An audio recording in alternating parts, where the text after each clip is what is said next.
जीवन में हमेशा एक दूसरे को समझने का प्रयत्न कीजिए, परखने का नहीं। हाय गाइस, मैं गुलशन आपके साथ एक सुंदर सी स्टोरी आपके साथ शेयर करता हूँ। एक टापू था जहाँ पर सारी भावनाएं, फीलिंग्स रहा करती थी। एक दिन उन सभी को पता चला कि यह टापू डूबने वाला है। सभी ने अपने बचाव के लिए एक नाव का निर्माण किया और टापू छोड़कर जाने लगे, लेकिन प्रेम वहीं पर रहा। प्रेम आखिरी संभव क्षण तक उसी टापू में रुका रहा। लेकिन जब प्रेम को लगने लगा कि अब टापू बिल्कुल डूबने के कगार पर है, यहाँ पर रुकने का अब कोई औचित्य नहीं है, तो वह भी अपने बचाव के लिए सहायता ढूंढने लगा। तभी उसकी नज़र समृद्धि पर पड़ी, जो एक बड़ी नाव लेकर वहाँ से गुजर रही थी। प्रेम ने समृद्धि को पुकारा और कहा, समृद्धि, क्या तुम मुझे अपने साथ ले चलोगी? समृद्धि ने उत्तर दिया, नहीं प्रेम, मैं तुम्हें अपने साथ नहीं ले जा सकती।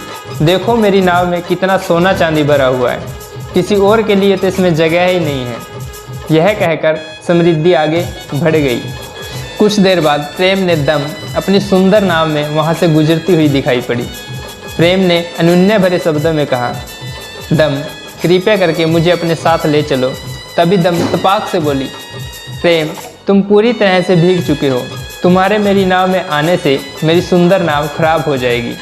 यह कहकर फिर वह अपनी आंखें फेरकर वहाँ से आगे बढ़ गई। उसी समय उदासी भी निकट ही थी। प्रेम ने उससे पूछा, उसे उत्तर मिला, ओह प्रेम, मैं बहुत उदास हूँ। इस समय मैं अकेले रहना चाहती हूँ। ठीक उसी समय खुशी भी वहाँ से गुजर रही थी, लेकिन वह इतनी खुश थी कि उसने प्रेम की पुकार सुनी ही नहीं और आगे निकल गई।